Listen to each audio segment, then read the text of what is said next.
Speaking Leader, Unit 5, Ethics. In this video, we'll discuss which project to award the Earthshot prize to. We will use language for considering options. I'll tell you something, Jill. Yeah. I think we've got a nice job today because I don't know if you were aware, but the preliminary committee narrowed down all the applications to 3. Yeah, I had heard it was down to 3. Yeah, we've got 3 very interesting projects to think about, haven't we? I think each of them is worth a prize in its own right. Oh, absolutely. But we have to settle on one. We do. We have to consider all the aspects of them and think about which one is going to get the award. Yeah. So do you want to sort of see what you think are the main points for the first one? I'll look at the main points for the second. And So the first one we need to look at is clean our air. So what is that going to give us that is potentially really good about that project? So the pros would be that it's looking at the quality of our air, and let's face it, that is one of the main things we need to be thinking about.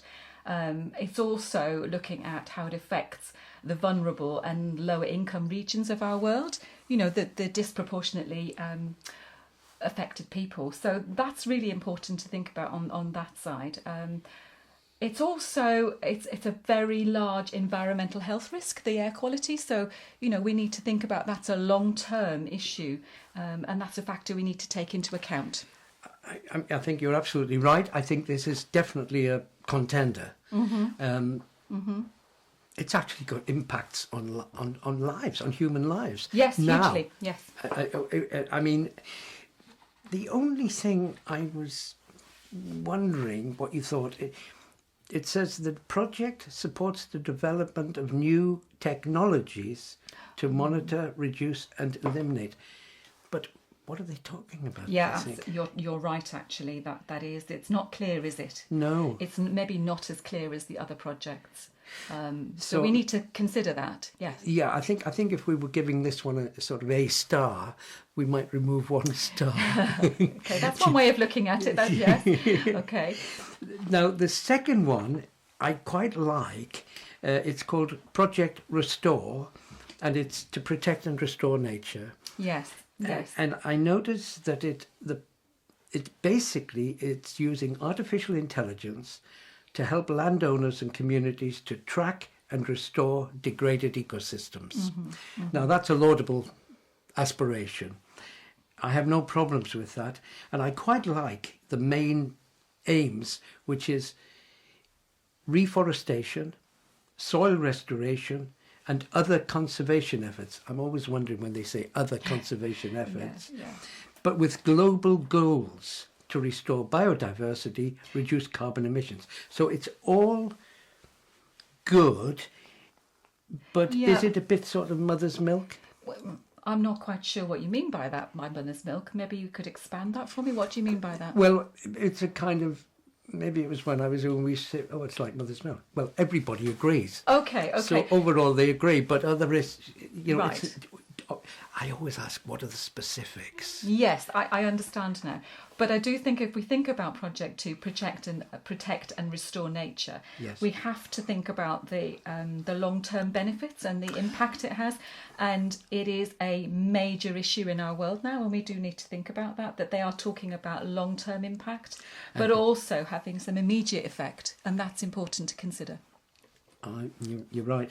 No. What did you think about Revive Our Oceans, the third project?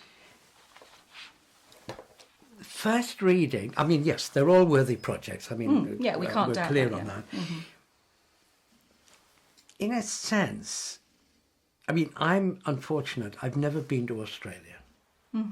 And I know the way people talk about the barrier reef and the restoration, the destruction of coral, and how important it is for the ecosystem. So I've never witnessed it myself, but I understand the impact that it has when these are destroyed. I like the idea, coral restoration, but I tell you what's reaching me more is that it's going to do so much more to protect marine biodiversity and support global food security.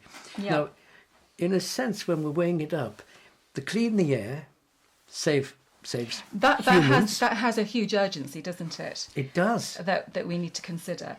But the third project, Revive Our Oceans, addresses the urgency, but also has an immediate impact on the biodiversity and also the livelihoods of the fishermen, the people, and global security for our food. So weighing them up, where are we feeling on this now, Peter?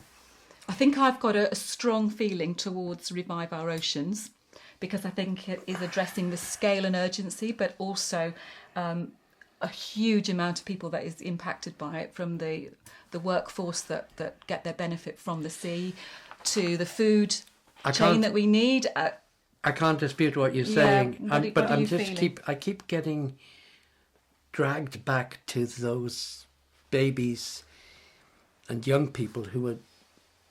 Are you talking about the clean air? Okay, okay. I think we're going to have to... So we're a bit drawn. On one hand, you're feeling quite strong towards the clean air, but we're actually recognising the importance of them all, let's face it. I like them all, but I think... So you're drawn more to clean air? Well, I think 1 and 3, we have to come to a tentative agreement. decision. Yeah. We can meet again tomorrow if necessary, but a tentative... I mean, or do you think strongly about number 2, protect and restore nature? Because that is important as well. I don't feel as strongly towards that as cleaner air or I'm happy to drop oceans. that one for now. I'm thinking, ethically, which is more important? Is it ethically more important, the cleaner air, because of, like you said, the young people who are being affected with their asthma, etc., all the medical impacts there? Maybe I'm becoming to change my mind now. You've drawn me over to clean our air. Yeah. Maybe, are we feeling it might be clean our air? I would be, if you feel so strongly about the oceans, I think I could go with you, but I'd be very happy if you came to number 1, clean our air. Okay. Do we want to make a decision now, or do you want to think about it a bit more? I think it's such a prestigious prize, this. Prince William opened it in 2020. Yeah, absolutely. The Earthshot prize. We need to be sure. Can we sleep on it overnight? Have you time for a meeting tomorrow? Yes, we can have a meeting tomorrow. And should we decide between Project 1, Clean Our Air, and Project 3, Revive Our Oceans, tomorrow? I'd be very happy with that. Okay, we'll do that. Can we come... Is there anything more we could do to prepare before we meet tomorrow? What do you reckon? Are there any papers that you know of that we should read? We could look at the statistics for Clean Our Air in terms of how it will affect perhaps the NHS or children's... Yeah, we could look at that. And then the ocean one to look at the fish and the sustainability. I think we have some statistics on that already for that one. I think maybe what we're missing is some of the information for Clean Our Air. So we could drill into that a bit more. In that case, I'm very happy with this decision. We've cut it down by 1. Yeah. We'll meet again tomorrow. Excellent.